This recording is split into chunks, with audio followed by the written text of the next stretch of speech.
Ok? Então, vamos começar a nossa aula, avisando a todos que essa aula está sendo gravada, tá? E depois ela será disponibilizada no Siga. Eu acredito que até hoje o Siga vai voltar, né? Vai retornar. Ele está fora do ar ainda, a previsão é que umas 7 horas da noite ele volte. Caso ele não tenha voltado ainda, vocês podem me mandar e-mail que eu disponibilizo diretamente no YouTube para vocês. Tá bom? Muito bem, pessoal. Então, nós vimos, né, o modelo ISLM, nós vimos algumas questões de inclinação, nós vimos também algumas questões referentes ao deslocamento, né, da IS da LM, o que acontece se nós deslocamos algumas curvas. Entramos em questões mais básicas ali no capítulo 6, e aqui no capítulo 7 a gente vai se aprofundar um pouquinho mais do que nós vimos, tá bom? Bom, eu não coloquei agora os recortes do livro, né? Porque eu quero fazer esses gráficos aqui junto com os slides, e à medida que a gente for caminhando aqui nos slides, né, a gente vai lendo e vai traçando as curvas aqui, vai fazendo a análise que está aqui em cada slide, tá? Uma coisa extremamente relevante em macro 1, tá? E também macro 2, é você treinar esses gráficos aqui, acompanhando o livro, estudando o livro e treinando esses gráficos aqui, sobretudo agora que nós vamos entrar nas questões aí de diferenças de elasticidade das curvas ISLM, tá? Então, esse é um extremamente importante você treinar para poder conseguir deduzir, né, as questões, as perguntas que são feitas, né, poder explicar. Então, claro que ainda nós vamos trabalhar com os embasamentos do modelo ISLM, né, o que está gerando o quê, mas agora a questão gráfica e a questão matemática elas vão se tornando cada vez mais importantes, tá? Bom, então os fatores que influenciam, que deslocam a curva LM, né, nós já vimos isso no capítulo 6, né, isso aqui serve mais ou menos como um reforço, né, então ele deu dois motivos lá, né, a oferta de moeda e a questão da mudança da percepção dos agentes em relação ao risco, né, da moeda, né, um deslocamento autônomo da moeda, e aqui ele está fazendo uma referência aqui, né, ao deslocamento da curva LM, motivado aqui por uma mudança, né, na oferta de moeda que faz os juros cair. Então, é aquele gráfico que nós já vimos, né? Deixa eu fazer de preto por enquanto.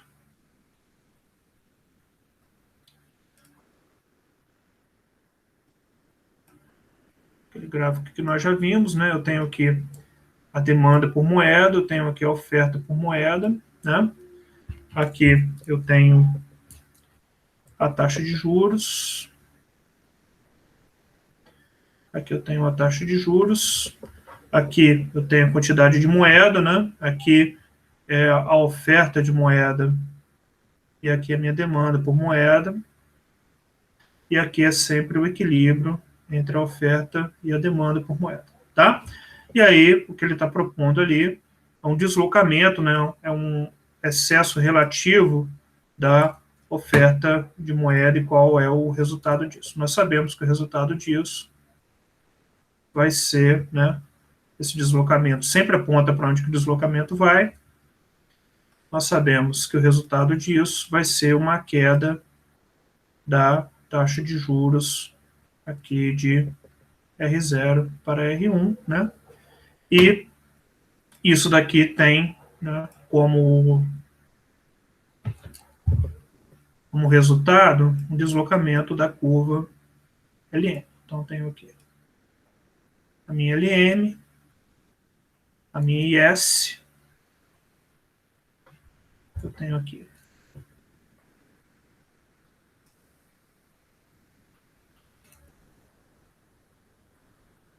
a minha LM0, a minha IS, né?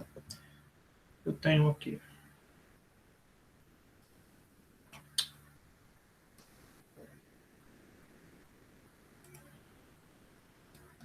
o equilíbrio.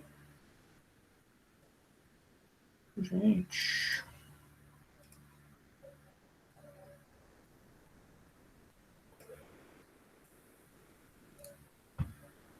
Juros da renda. E aí, sempre que eu tenho o deslocamento da oferta de moeda, eu tenho esse deslocamento aqui da LM aqui para a direita. Apenas uma revisão para a gente ir entrando com calma aí no assunto, tá?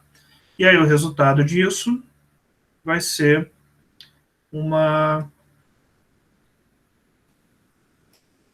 aumento da renda associado a uma queda da taxa de juros. Bom, por que isso acontece? Por que eu tenho aqui uma redução dos juros? E por que eu tenho aqui um aumento da renda? Né? Então, com mais moeda disponível no mercado, né, eu vou ter uma redução da minha taxa de juros. Essa redução da taxa de juros sobre a curva IS, né, estimula o investimento e aumenta a renda. Então, só para lembrar, né, que a relação IS-LM então, é a conjunção desses fatores. Então, quando você for pegar o teu livro para ler, é isso aqui que vai estar escrito. No aumento da oferta de moeda, cria um excesso de oferta de moeda que faz a taxa de juros cair. Quando a taxa de juros cai, o investimento aumenta, e esse aumento causa um aumento da renda, com consequente aumento do consumo induzido pela renda. Tá? Um novo equilíbrio alcançado com a queda da taxa de juros e o aumento da renda eleva completamente a demanda por moeda em um montante que iguale o aumento da oferta de moeda. Essa equivalência ocorre num ponto que a curva LM corta a curva IS. Bom, apenas um detalhe importante aqui, né? Essa queda que tem aqui da taxa de juros de R0 para R1, ela não significa que seja necessariamente esse R1 aqui, tá? Por que não é necessariamente esse R1 aqui? Porque a curva de demanda por moeda, né? Ela, por enquanto aqui, né? Ela tá aqui em Y0, certo? À medida que o Y0 veio para Y1, né? A curva de demanda por moeda, ela depende negativamente da taxa de juros e ela depende positivamente da renda. Ou seja, se houve um aumento da renda, né? Se houve um aumento da renda, então necessariamente esse aumento aqui no Y, ele vai deslocar essa curva de demanda, tá? Por moeda. Então aqui eu vou botar esse sinalzinho aqui para dizer que seria não necessariamente aí esse juros R1, né? Eu vou escrever aqui então uma nova curva de demanda por moeda. Eu vou chamar de MD1, tá? Relacionado aqui a esse Y1, que é esse cara aqui, ó. E aí aqui, não ficou legal, né? O deslocamento foi muito. Quero passar por aqui assim. Ô, meu pai. Aqui tá melhor, tá? Então, esse deslocamento da demanda por moeda, né? MD, né? Esse aqui eu vou chamar de 0, esse aqui eu vou chamar de 1, e essa demanda por moeda está relacionada com esse Y1 aqui, tá? E agora sim, né? A taxa de juros relativa a esse equilíbrio aqui vai ser a R1, que é esta daqui, tá bom? Bom, o que acontece, então, na questão do modelo ISLM? Coisas parecidas vão acontecer também quando você fizer alguma movimentação no modelo IS relacionado ao mercado monetário, tá? Coisas parecidas que eu digo assim, naquele gráfico da curva negativamente inclinada do investimento em relação à oferta, né? Por quê? Porque na hora que eu aumento do aumento autônomo no gasto do governo no investimento, né? Isso vai gerar um aumento necessariamente da taxa de juros, né? Então, o efeito sobre a renda, né, ele leva em conta esse aumento da taxa de juros, que está aumentando a demanda por moeda, e não vai dar o, digamos assim, o efeito total da renda que daria pelo multiplicador. Não sei se está claro. Ó, vou repetir. O que a gente fez muito no capítulo 6 em termos de exercício matemático? Eu virava e falava assim, qual que é o efeito na renda se o gasto público aumenta em 10 e o proporção marginal a consumir for de 0,75. Aí você dividia 10 por 0,15, dava um valor, aí você marcava lá, né, no seu textinho quanto que deu aquilo. Tá certo? Isso é só olhando para a questão da renda. Na hora que você ia fazer o exercício de demanda por moeda, era a mesma coisa. Você aumentava a oferta de moeda e perguntava qual era o efeito sobre a renda. Isso era só o mercado monetário. O modelo ISLM, agora eu estou me referindo mais à questão matemática, ele junta as duas coisas. Então, aquele efeito na renda, ele não vai ser completamente o efeito do gasto público, né, que a gente estava calculando. Porque na hora que você aumenta a renda, isso tem um efeito sobre a taxa de juros. Esse efeito sobre a taxa de juros aumenta, ele vai lá e reduz um pouco o investimento. E aí o modelo ESLM, ele vai concatenar essas duas informações no mesmo gráfico. Tá claro isso? Que foi o que aconteceu nesse gráfico agora, nesse exemplo que eu dei. Eu aumento a oferta de moeda, tá?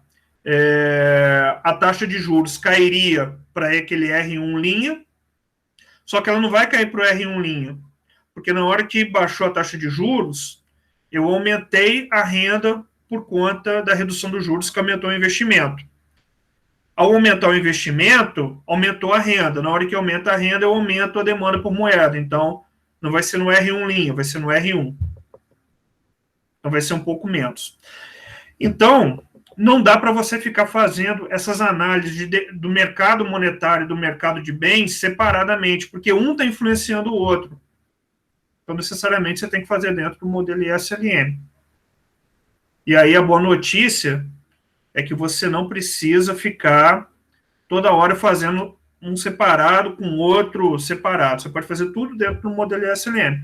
Você só tem que saber qual que é a fundamentação que está gerando aqueles deslocamentos ali. Tá? Que é o que você já estudou no capítulo 6. Alguma dúvida, pessoal? Não.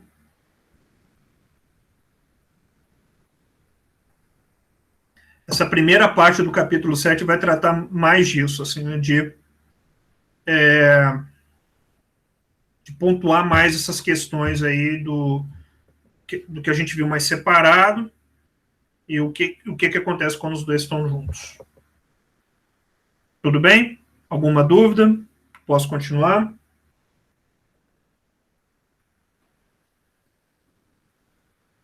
Tudo bem. Bom, então, isso aqui que a gente chamou atenção aqui no caso do mercado monetário. No caso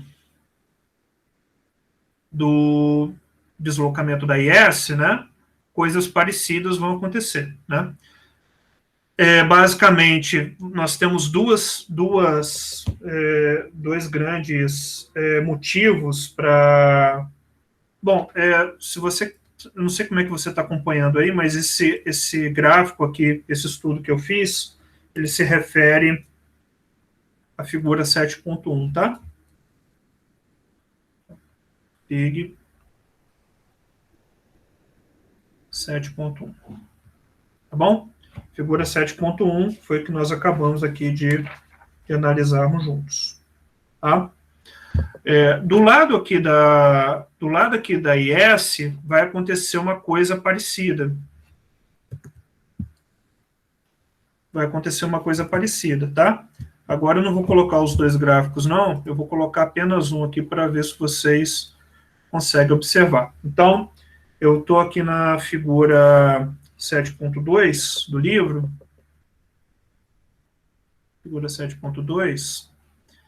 E aí, de novo, eu vou ressaltar esse ponto.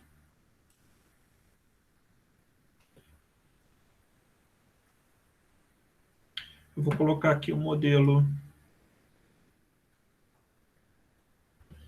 ISLM, né? Que é o que a gente está fazendo. Sempre taxa de juros e renda.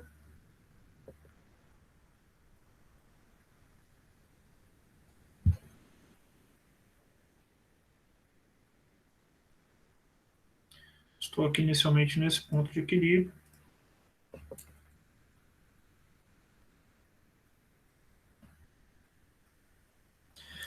E aí, vamos supor, então, que eu faço uma política de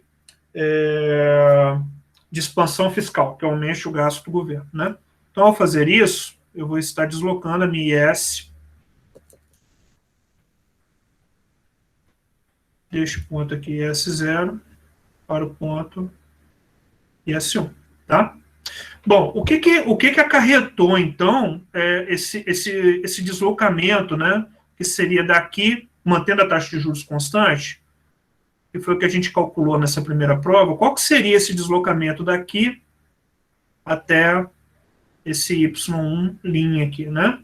Esse deslocamento seria dado, né, pelo que a gente viu, pela variação do gasto público multiplicado pelo multiplicador dos gastos autônomos, né? 1 sobre 1 menos B. Então, este aqui era o efeito total que a gente calculava, tá? Daqui até aqui.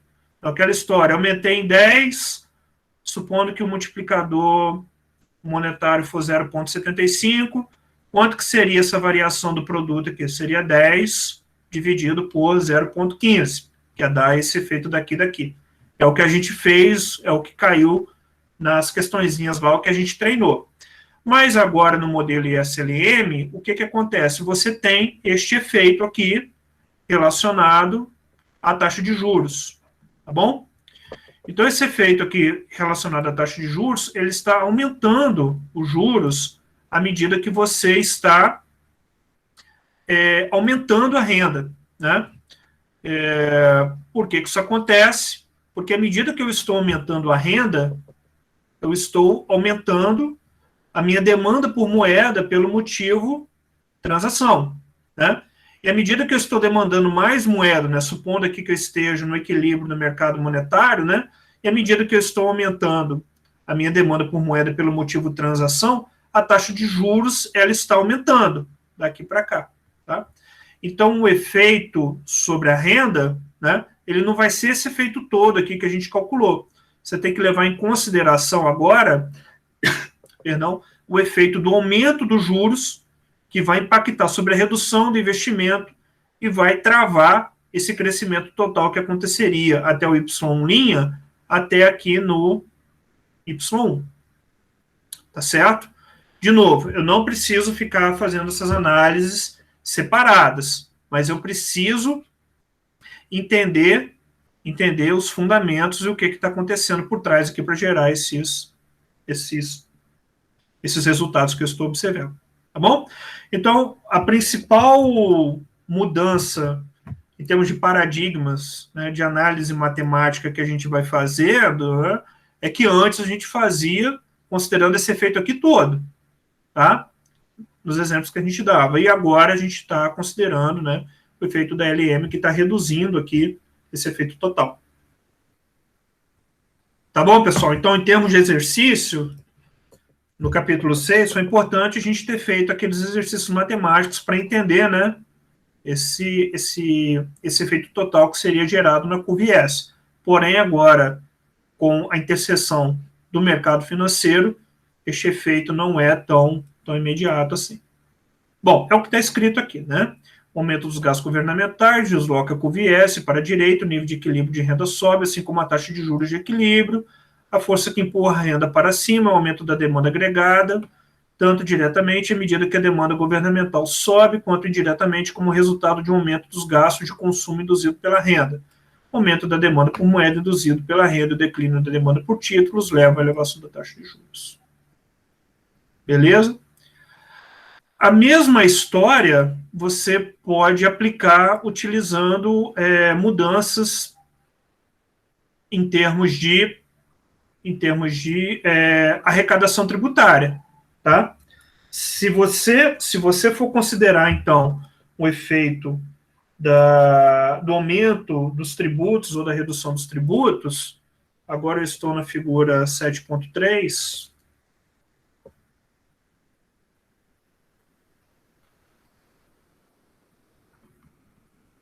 o mesmo vai acontecer. Então, suponha então que você esteja analisando aqui, né, um aumento sobre a arrecadação, ou seja, você vai aumentar os tributos.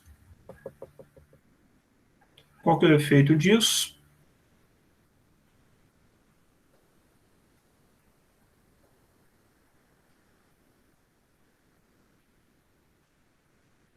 E essa está aqui, e N está aqui.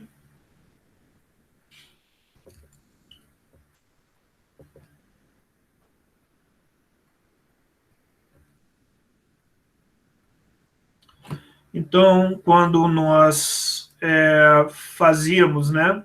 Vamos botar aqui o equilíbrio inicial, né? Sempre importante. Também dá nome aos eixos, né? Porque eixo sem nome não existe, não significa nada.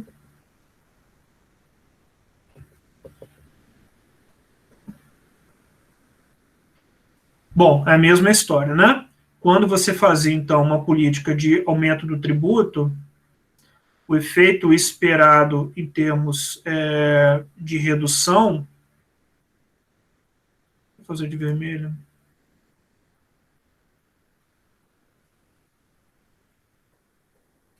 seria, considerando os juros constantes, né, seria isso daqui. Y, né? Aqui, qual que era a conta que a gente estava fazendo aqui, né?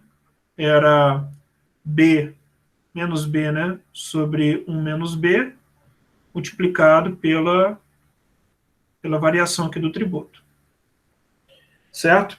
Então, o tributo aumentou aqui em 20, né? Supondo que o B fosse aqui 0,75, você ia fazer aqui, ó, menos 0,75 dividido por 0,15, multiplicava aqui por 20, e você encontrar essa variação aqui em termos de renda, tá?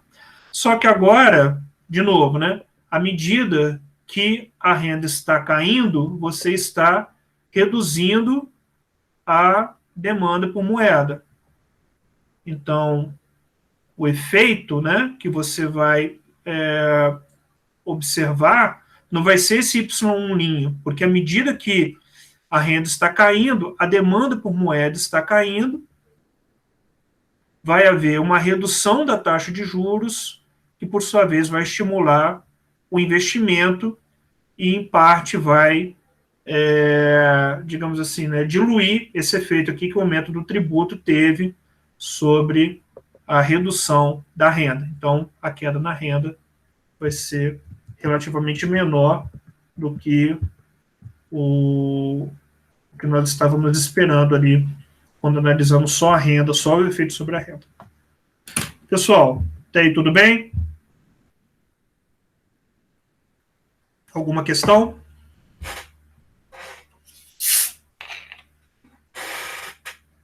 Professor, assim, por fora, esse modelo ele não leva em consideração a inflação, né?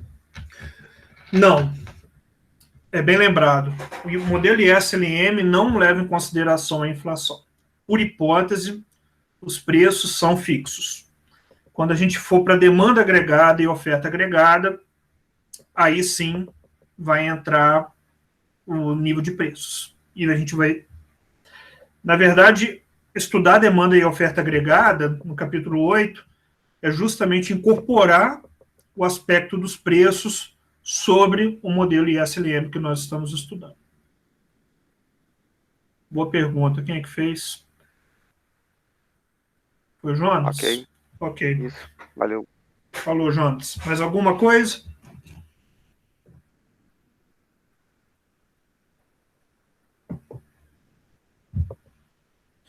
Bom, beleza. E agora, né, na figura Na figura 7.4, eu vou pular porque ela trata exatamente a mesma coisa, né? Ela vai estar discutindo aqui o efeito do declínio autônomo na demanda por investimento e vai ser exatamente a mesma coisa, não vai mudar em absolutamente nada. O efeito seria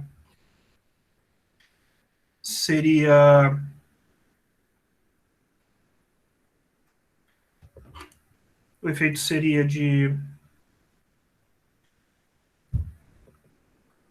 delta I 1 menos B, né? Fazendo aqui porcamente.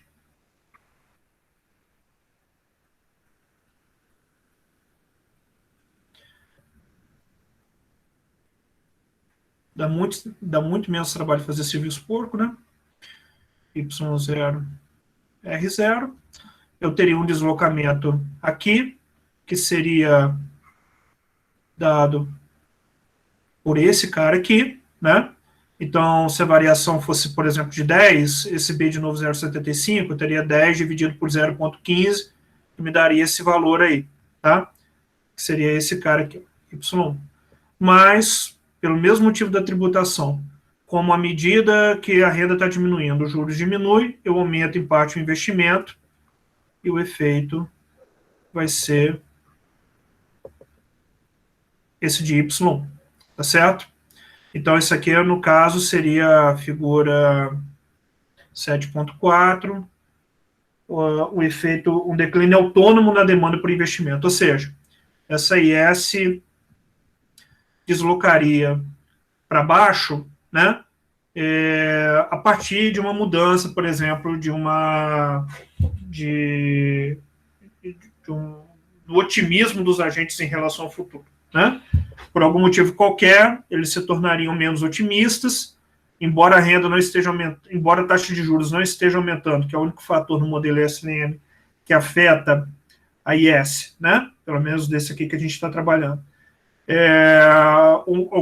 Alguma notícia, tipo o que aconteceu no Brasil na crise do subprime em 2008, né? Teve a crise lá fora, começou a ter uma onda de pessimismo no Brasil, todo mundo achou que ia bater uma recessão forte aqui, a taxa de investimento ela dá uma queda violenta, né? O governo em questão da época fez uma redução dos tributos de carros e bens brancos, né, que são eletrodomésticos, era esse o termo utilizado na época, e as empresas se desfizeram dos estoques, o investimento voltou a subir, e naquele momento tudo deu certo para o governo petista, né? Posteriormente que a coisa deu uma descambada. Tá bom? Tudo bem. Muito bem, então, mesma coisa, tá? Mesma coisa. E aí o que vai entrar, que é de mais importante, mais relevante, é o que se trata da questão da eficácia relativa das políticas monetárias e fiscais, tá? A gente vai se concentrar nesse momento no que se diz respeito à questão gráfica e, posteriormente, nós podemos nos voltar para a questão matemática, tá? Bom, mas, ao fim e ao cabo, né, a gente já estudou em parte as questões relacionadas à inclinação, né, a inclinação das curvas, mas mais num contexto de análise setorial, né? A gente foi analisando em termos setoriais, né? Só a renda, só o mercado monetário. E aí, o que a gente acaba fazendo agora é olhando um pouco para essas questões de elasticidade envolvendo o modelo ISLM como um todo. Na primeira vez que a gente analisou isso, né, era mais uma questão do que a gente estudou, né, o que tornava a curva IS e a curva LM mais ou menos elástica, tá? Isso está bem no capítulo 6. Então, nós estudamos isso daí com calma, né, o que determinava a elasticidade da curva IS, a curva LM, isso aí está na aula de modelo ISLM parte 2, onde eu me concentrei nisso. Tá? O que é o de interesse agora? Agora, uma vez que a gente já estudou os determinantes das elasticidades da curva, né? Aí lembra lá aqueles macetinhos que eu dei, né? Se a curva está mais vertical, aí lembra um I, aí I de inelástico, I de inclinado. Eu vou voltar nisso, só estou tentando puxar na memória de vocês o que a gente fez, né? Se a curva está mais horizontal, está parecido com E, então é o E de elástico ou de pouco inclinado. Esse tipo de coisa agora vai aparecer, que é uma beleza, tá? Eu vou então agora ir para a figura 7.5, que vai tratar disso para o caso da figura IS, tá?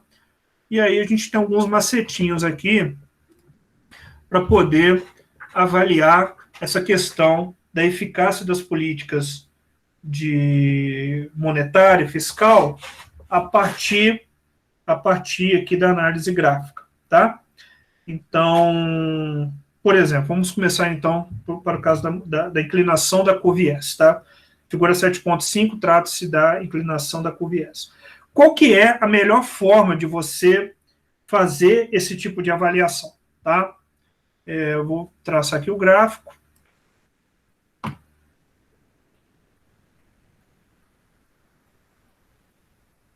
A melhor forma de você analisar a eficácia de políticas, sem dúvida nenhuma, é você fazer isso por meios comparativos. Como assim? Eu vou traçar uma IS bem inelástica. Eu vou traçar uma outra IS bem elástica. E vou traçar uma LM normalzinha. Tá? Então, essa daqui vai ser a minha IS linha. Essa aqui vai ser a minha IS duas linhas. E essa daqui vai ser... Deixa, mãe do céu. Voltei para a ordem de infância.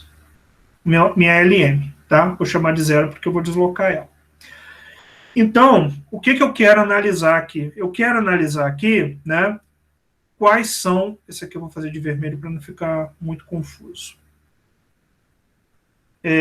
Eu quero avaliar quais políticas, em diferentes condições, são mais eficazes. E por eficaz, trata-se diretamente desse cara aqui, tá?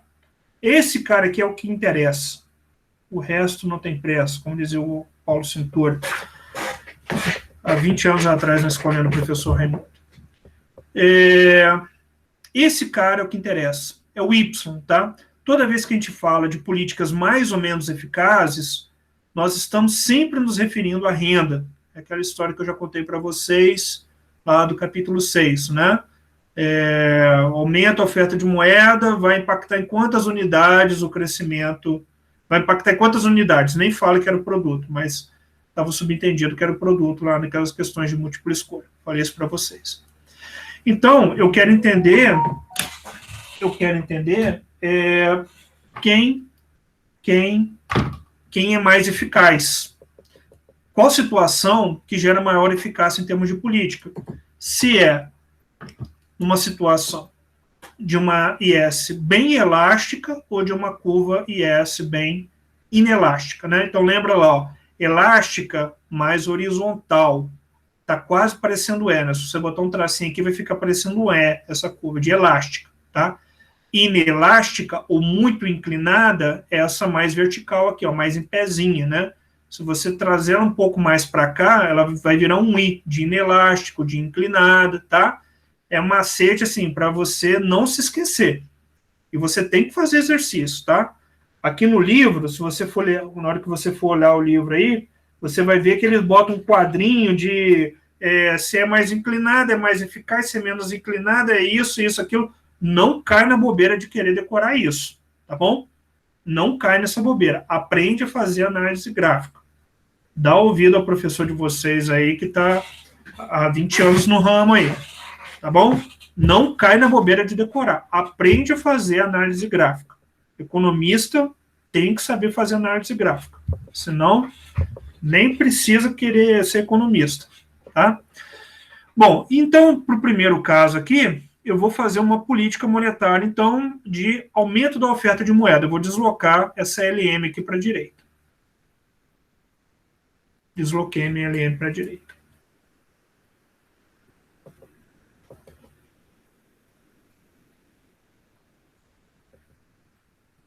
Vou botar outra cor. Vou botar um verde aqui.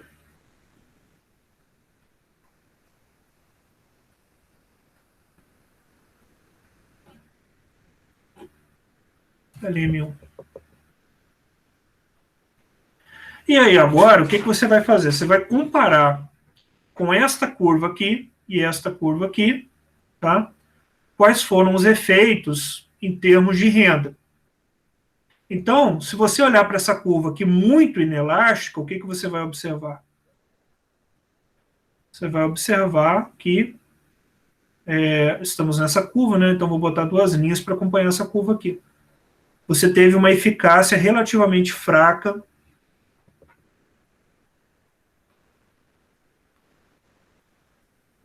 em termos de produto. Em termos de produto, não, do produto. Sempre é em termos de produto. Enquanto esta curva aqui, a curva menos inclinada, elástica, relativamente mais elástica, ela teve um efeito do produto bem maior.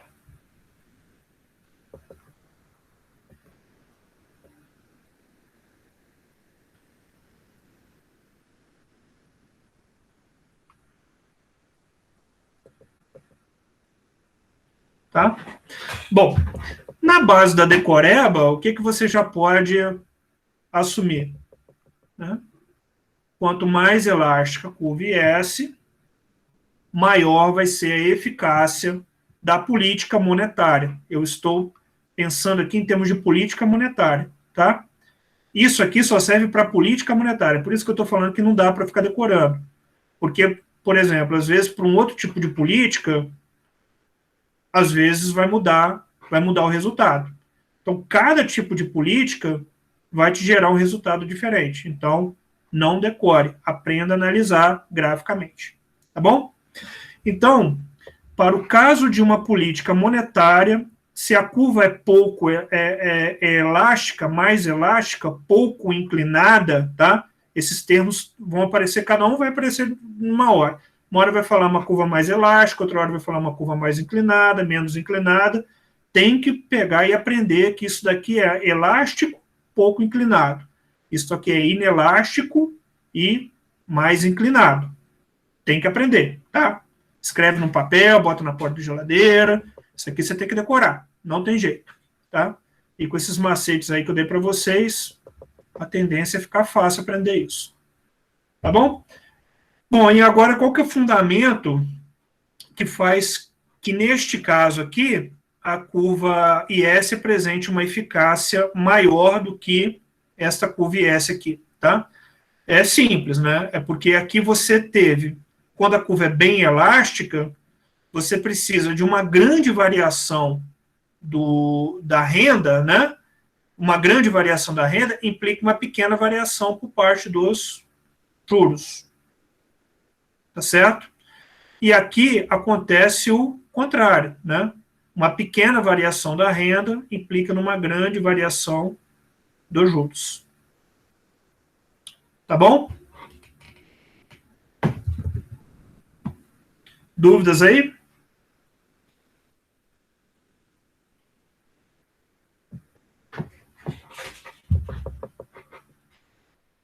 Ou sem dúvidas?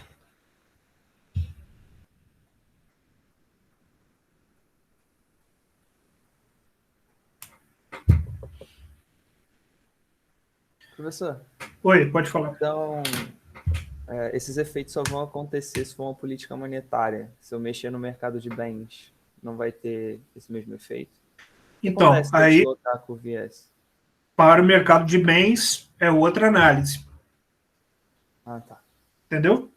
Sim. Para o mercado de bens, a gente vai fazer uma outra análise. Esta análise aqui, ela serve para uma análise do mercado monetário.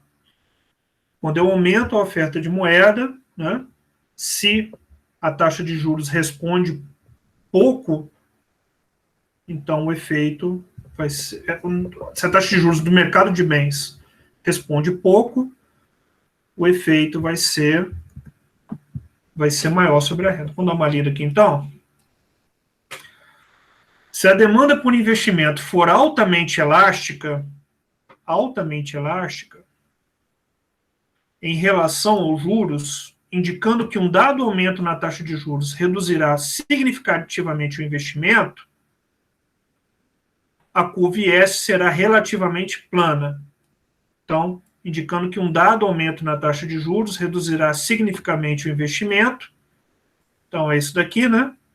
Um dado aumento ou uma dada redução vai ter um grande impacto sobre o produto. Quanto menor o valor da elasticidade de juros da demanda por investimento, indicando que um dado aumento na taxa de juros reduzirá significativamente o investimento, a curva IS será relativamente plana. Essa curva aqui. Quanto menor o valor da elasticidade de juros da demanda por investimento, mais inclinada será a curva IS. Essa daqui. Tá? Essa daqui. Eu preciso de uma... Neste caso aqui, eu preciso de uma grande variação dos juros para... Ou então uma pequena... Eu preciso de uma pequena variação da renda, implica aqui numa grande variação dos juros. Aqui é o contrário. Uma grande variação da renda implica numa pequena variação dos juros. Ou então você pode pensar em termos contrários, que é o que está aqui no slide. Uma pequena redução dos juros implica num grande aumento da renda. Tá? E aqui, nesse caso, uma grande variação dos juros implica uma pequena variação aqui da renda. Tá? Então, vamos continuar. A ação da política monetária considerada é um aumento na oferta de moeda.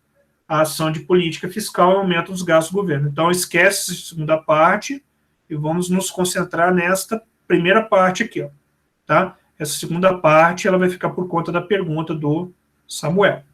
Bom, então, a ação de política monetária considerada é um aumento na oferta de moeda, que foi isso daqui. Ó. Aumentamos a oferta de moeda. Para medir se as ações da política fiscal são eficazes, comparamos o efeito da ação da política sobre a renda com o efeito previsto pelo modelo keynesiano simples. Ao passar para o modelo ISLM, acrescentamos o mercado monetário e o sistema keynesiano. Para avaliar a eficácia da política monetária, comparamos o efeito sobre a renda de uma mudança, esse aqui que eu interesso. Para avaliar a eficácia da política monetária, comparamos os efeitos sobre a renda de uma mudança na oferta de moeda com a distância horizontal de deslocamento da curva ali. Depois a gente volta para cá, tá? Uma coisa de cada vez. Vamos ver se fala mais aqui. Quando a curva IS é bastante inclinada, refletindo uma baixa elasticidade de juros do investimento, a política monetária é relativamente ineficaz. Isso daqui, ó. Ineficaz. A renda sobe muito pouco como resultado do aumento da oferta de moeda. Quando a curva IS é mais plana, refletindo uma elasticidade de juros maior no investimento, a política monetária torna-se mais eficaz. Ok, então o que acontece? Ó, nesse caso aqui, né, uma pequena redução da taxa de juros aumentou bastante o investimento, por isso que ela é mais eficaz. Tá certo? Então, essa IS aqui, o que ela está captando em termos de informações? Ela está captando que os investimentos são altamente influenciados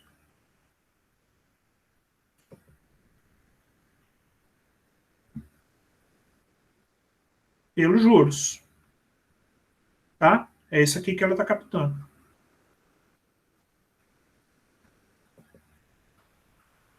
Por quê? Porque uma pequena redução dos juros estimulou, nesse caso aqui, vai estimular bastante um investimento, né? E vai fazer com que esse crescimento aqui seja relativamente maior. Então, esta IS aqui, ela capta a situação em que os agentes estão dispostos a investir muito, dado uma pequena redução dos juros. E este caso aqui é o caso contrário, tá? Este caso dessa IS aqui, duas linhas, é o caso contrário. É o caso, né, em que os investimentos são insensíveis à taxa de juros. Neste caso aqui, investimentos são insensíveis à taxa de juros.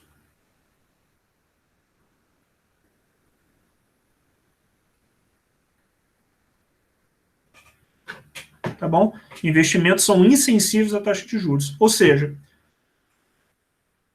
neste tipo de IS aqui, eu vou estar mais próximo a uma ideia keynesiana.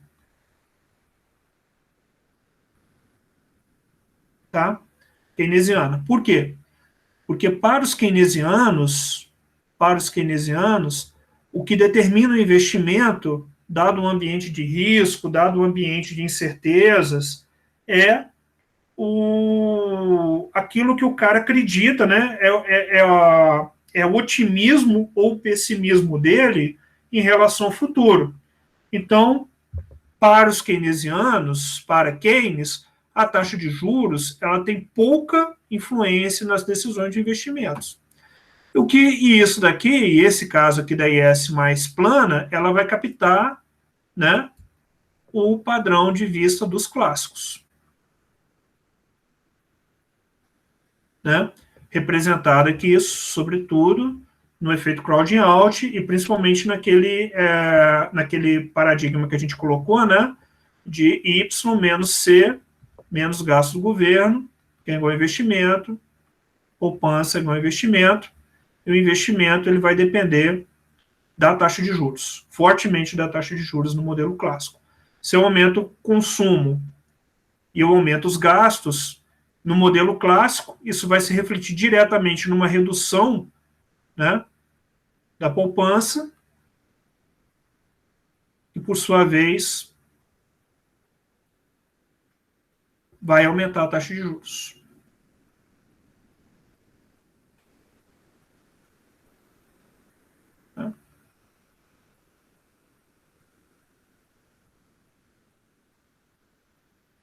Tá bom?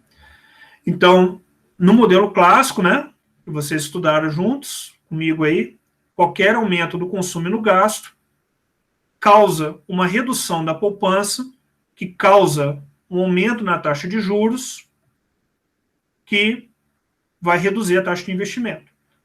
Lembrar lá que no caso do clássico, né, o aumento do gasto do governo não tem efeito sobre a demanda agregada, ele vai gerar apenas o efeito crowding out.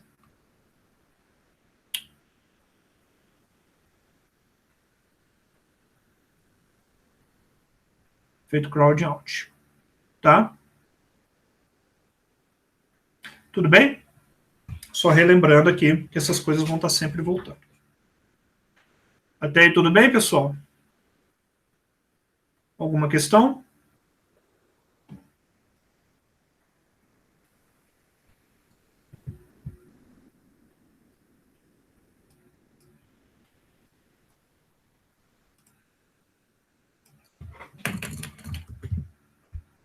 Dúvidas ou está tranquilo?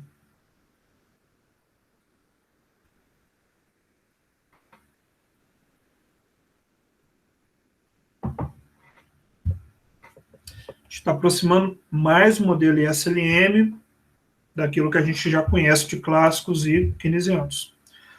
Essa coisa de clássico e keynesiano, gente, isso aí não é só matéria da primeira prova, não. Isso aí é matéria para a vida de economista. Essa discussão que nasceu lá entre clássicos e keynesianos, durante a crise de 29, antes da crise de 29 só existia o pensamento clássico, pós-36, com a teoria geral, temos o pensamento keynesiano se tornando mainstream na política econômica americana e da Europa, e essa discussão, ela toma conta, até hoje, os republicanos, o Partido Republicano dos Estados Unidos está mais associado ao pensamento clássico, e o Partido Democrata está mais associado ao pensamento keynesiano. Tá? As universidades da costa oeste americana, são chamados os economistas de água salgada, eles têm uma forte adesão pelo pensamento keynesiano. Os economistas de água doce, Chicago, Illinois, Michigan, que estão mais ali no centro dos Estados Unidos, eles têm uma forte associação com o pensamento clássico, microeconômico. Tá? Então, isso daí vai acompanhar, enquanto você se chamar economista, né, que tem gente que forma e depois de um tempo fala assim, nem sou economista mais, porque eu não é imaginado. Enquanto você se autodenominar economista, na hora que você olhar para a política, esse pensamento vai estar presente. E ele rebate aqui na economia brasileira. Ora, um grupo de direita mais liberal assume o poder, ele está mais próximo dos clássicos, ora, um grupo mais de esquerda está mais próximo do pensamento keynesiano. Tá? Se você vê a discussão política que está acontecendo, isso vai estar presente. Então, não é matériazinha de HPE que você nunca mais vai ver, não. Isso é a macroeconomia atual. Ela só vai mudando de cara. Tá? O pensamento clássico não some. Ele vai retornando com outras roupas. Mas ele está presente na literatura econômica até hoje. Só que com outra roupa. Tá? A atual roupa dele são os ciclos reais de negócio. O que você vai fazer estudando macro é acompanhando como é que a denominação ela vai mudando ao longo do tempo. Mas está aí até hoje. Tá? Não sumiu, não. Tá bom, pessoal? Então, isso daqui é o reflexo na curva ISLM, né, numa curva mais plana e numa curva mais vertical, mais inelástica, mais inclinada. Tá? Beleza. Vamos analisar, então, agora em termos do efeito sobre a renda. Né?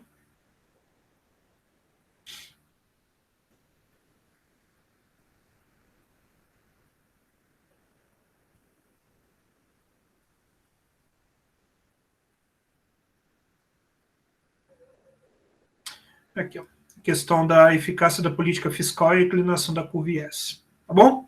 Então, no primeiro momento, a gente avaliou apenas e exclusivamente a inclinação da curva LS, IS. Nossa, estou juntando tudo. A questão da inclinação da curva IS em relação à política monetária, e agora a gente vai olhar para a questão da política fiscal em relação à inclinação da curva IS. Tá? Como que a gente faz isso agora?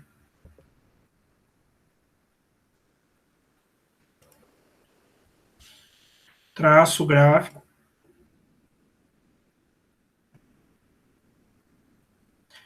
Traço uma LN. Traço uma IS.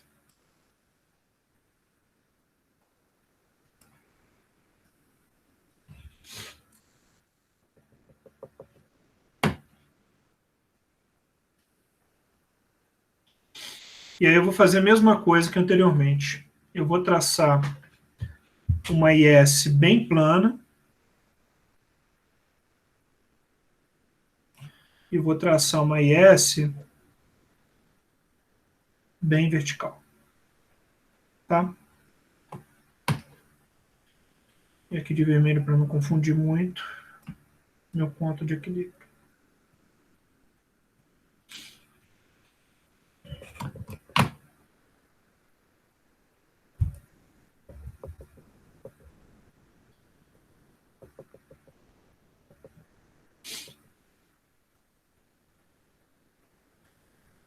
Esse cara eu vou chamar de duas linhas. Esse cara eu vou chamar de linha. Esse cara eu vou chamar de LN. Tá? E aí, conforme eu falei para vocês, no primeiro caso, nós analisamos o caso da política monetária. Agora a gente quer analisar o caso da política fiscal. Como é que você vai fazer isso? Tá? Primeira coisa que você vai fazer, você vai marcar um ponto de deslocamento para essas duas curvas. Tá? Então, você marca um ponto aqui assim.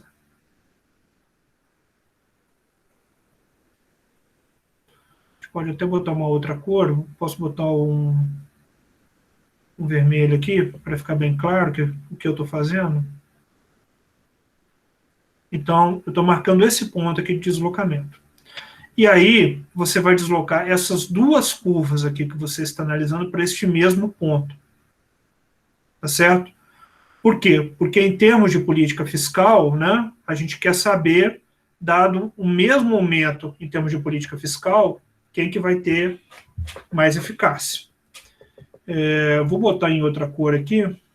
Posso botar em verde de novo? Então, o que eu estou dizendo? Esta curva aqui, eu vou deslocar para cá.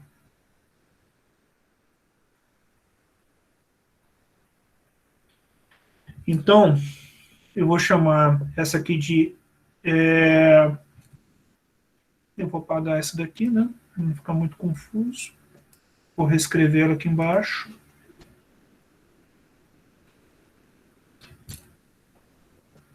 Então, eu vou chamar ela de I0'. E esta outra, 1'. E aí, o que tem que acontecer? Agora, esta daqui, eu tenho que deslocar ela para este mesmo ponto aqui que eu marquei, tá? Eu desloco as duas curvas para o mesmo ponto. Então, para ficar bem diferente, eu vou traçar ela de amarelo. Bom? Então, essa daqui é minha IS, duas linhas, 0. E essa daqui vai ser a minha IS, duas linhas, 1. Tá? E, novamente, eu vou analisar, em termos do encontro aqui com a minha LM, né, quais estão sendo mais eficazes, qual política está sendo mais eficaz, no caso da política aqui de expansão da renda. Então, analisando primeiro aqui o caso da curva mais plana, o que você pode observar, né? Você vai observar que o efeito em termos de renda, que é o que importa, ele foi relativamente pequeno. Né? Então, vou chamar isso daqui de Y1. Estou fazendo análise em relação a IS mais plana. Linha.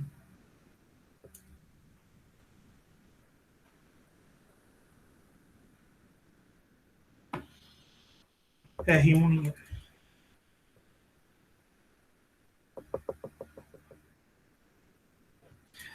Por sua vez, agora a mais inclinada aqui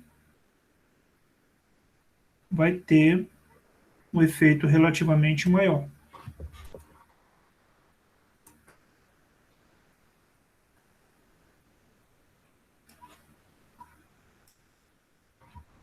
Que eu vou chamar de Y, duas linhas, e R1, duas linhas. Muito bem, então agora, para a minha IS mais inclinada, a política fiscal, ela foi mais eficaz do que essa curva aqui, do que nessa situação aqui em termos de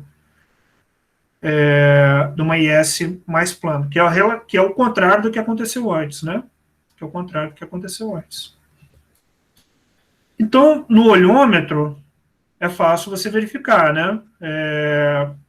Se a IS for inelástica, mais inclinada, mais em pé, menos plana, enfim, qualquer coisa que te gere a situação, que te indique que ela está mais em pé, mais inclinada, mais inelástica, né? O efeito, a eficácia dela é melhor. Vamos dar uma lida aqui. O tamanho do impacto da ação da política e o multiplicador dos gastos autônomos no modelo keynesiano simples são iguais. A política fiscal é muito mais eficaz quando a curva IS é bastante inclinada. A curva IS muito inclinada ocorre quando o investimento é relativamente inelástico em relação aos juros. Quanto menos sensível à taxa de juros for o investimento, maior o efeito de uma dada ação de política fiscal.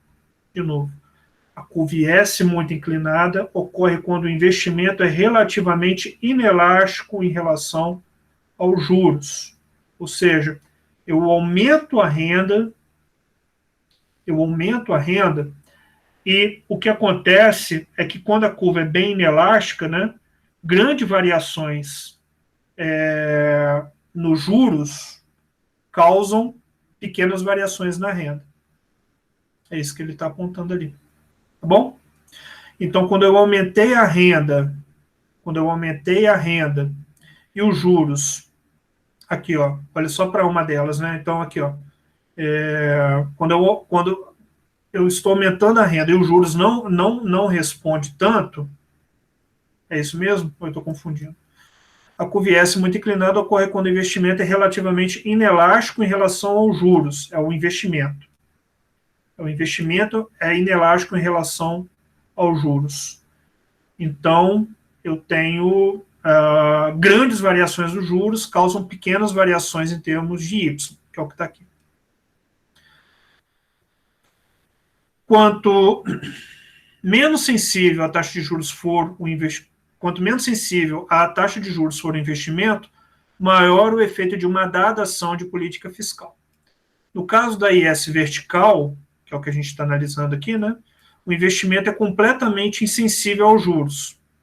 Quer dizer, quando ela for retinha aqui, o investimento é completamente insensível aos juros. O aumento dos gastos do governo faz a taxa de juros subir, mas essa elevação não resulta em nenhum declínio do investimento. Tá?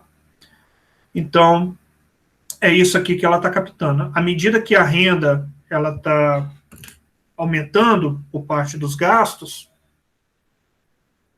este efeito autônomo, ele reflete um aumento da taxa de juros, mas, ao mesmo tempo, como a curva é muito inelástica, o investimento ele não responde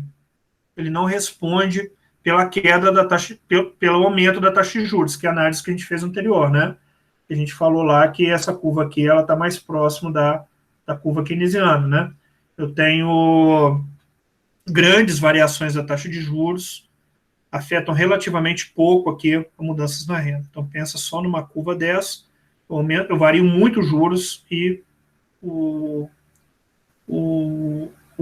a renda, né, o investimento, a demanda por investimento responde pouco. Né?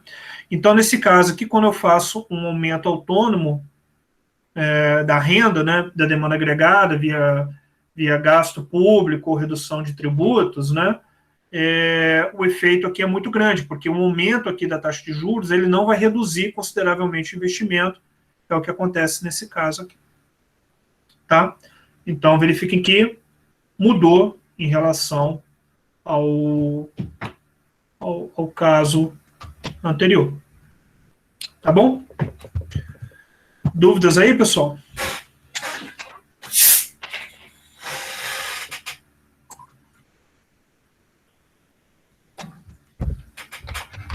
Professor, em um país que está em crise, como que ficaria a inclinação da IS? Então, essa coisa da inclinação da IS, na verdade, ela costuma ser mais assim, o campo que você escolheu atuar na economia, se você é um cara mais liberal, um cara mais intervencionista. Se você é um cara mais intervencionista, você vai dizer que a curva da IS ela é uma curva insensível, né? E daí, então, ou seja, que o investimento ele depende pouco da taxa de juros, e então, no caso, você vai defender uma política mais direcionada da expansão do gasto público, tá? Uma vez que a gente viu ali no caso anterior que, se você acredita que a IS ela é mais em pé, né, a política monetária ela tem pouco efeito, tá bom? Agora, se você é um cara mais associado a um pensamento liberal, um pensamento mais clássico, e você acredita que os investimentos estão muito relacionados com a taxa de juros, ou seja, se você manter uma taxa de juros, você faz um choque da taxa de juros, e essa redução da taxa de juros aumenta o investimento, você vai ser um cara que vai acabar defendendo mais políticas monetárias. Entendeu?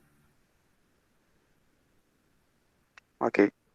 Você vai ver no capítulo 9, quando surge a figura do Friedman, o surgimento da figura do Friedman ela está associada a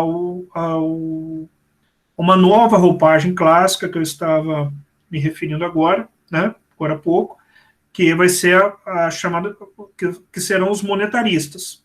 O que são os monetaristas? Os monetaristas nada são mais do que a recuperação do pensamento clássico, criticando a curva de demanda proposta pelo Keynes, né, em que a demanda por moeda ela vai estar muito relacionada com a taxa de juros, e vai dizer que a curva de demanda por moeda é relativamente insensível à taxa de juros, por isso a LM é mais vertical, que a gente viu ali no capítulo 6 e deu uma olhadinha agora aqui também, né? E que é basicamente o pensamento clássico, que é a teoria quantitativa da moeda. O Friedman, vocês vão estudar na Macro 2, no capítulo 9, ele vai falar que os clássicos tinham uma excelente teoria sobre demanda por moeda e que o Keynes não entendeu e inventou essa demanda por moeda por motivo de especulação. E o capítulo 9 é basicamente essa apresentação do Friedman sobre esse aspecto. Ou seja, o que vai ser? Pensamento clássico com nome monetarista, né? E aí, no pensamento do Friedman, dos liberais, lembrar que o Friedman foi da Universidade de Chicago, né? Formou vários economistas que vão continuar influenciando esse pensamento menos intervencionista por parte do governo, vai tomar o nome de monetaristas, ou seja, tudo na economia depende da moeda, não dos gastos públicos. Então, só estou querendo ressaltar esse ponto para vocês por conta disso, essa dicotomia política fiscal, política monetária, mais ou menos intervencionismo, ela vai ser patente todo os anos 1900. 1940, 50, 60, 70, 80, 90, 2000. Tá? Não tem como fugir disso. Sobretudo no Brasil. Vocês vão ver que a economia brasileira, a discussão é isso. O que gerou a inflação? Quem vai estar mais associado à escola clássica, monetarista? Moeda. Quem vai estar mais associado ao pensamento keynesiano? Falta de demanda, falta de investimento. Incapacidade do Brasil realizar os investimentos. Foi o que gerou o período inflacionário. Então, gente, macro 1 é uma matéria super importante. Super importante. Tem aluno meu aqui de matemática para economia. Eu nunca vou falar que matemática para economia é uma matéria super importante. Ela tem a importância dela ali, tal, bem no contexto. Agora, macro 1 é super importante. Macro 2, super importante. Sem macro 1 e macro 2, você não entende nada das questões de políticas que foram debatidas ao longo do século XX, dos anos 1900, e que são debatidas até hoje. Ela tá entranhada em tudo. Você está estudando aqui agora comigo, lendo o livro, né? O livro que é o professor, eu só sou o cara que te obriga a ler o livro e entender. Está entranhado em tudo, é política, é economista tomando decisão, não tem jeito, tá, de você fugir disso. Tá bom, pessoal? Mais alguma outra pergunta?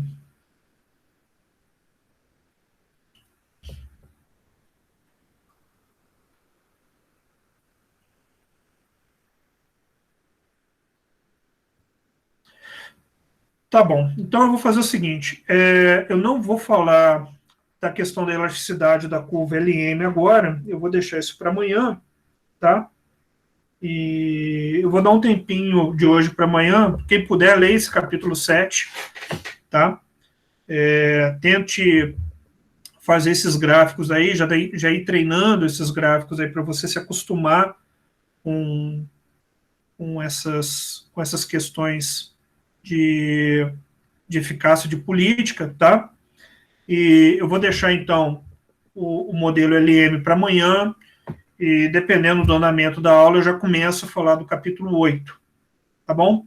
Porque, assim, a gente já caminhou bem aqui no capítulo 7, só está faltando a questão da inclinação da curva LM. O capítulo 7, ele é um capítulo pequeno, tá bom? Vamos fazer assim, então, e aí, dependendo como for o andamento, então, com meia hora de aula eu vou conseguir fechar esse capítulo 7, e a gente vê isso, a gente entra no capítulo 8, ou se eu pego algumas questões de matemática, ou se eu dou o capítulo 8, depois eu volto e junto a questão matemática do capítulo 7 com o capítulo 8. Vamos ver o andamento aí, tá bom? Então, se não tiver mais dúvida, eu vou encerrar a aula por aqui, e amanhã a gente retorna aí para esse capítulo 7. Pode ser assim? Ok. Beleza. Ok, pessoal, então eu vou encerrar a gravação.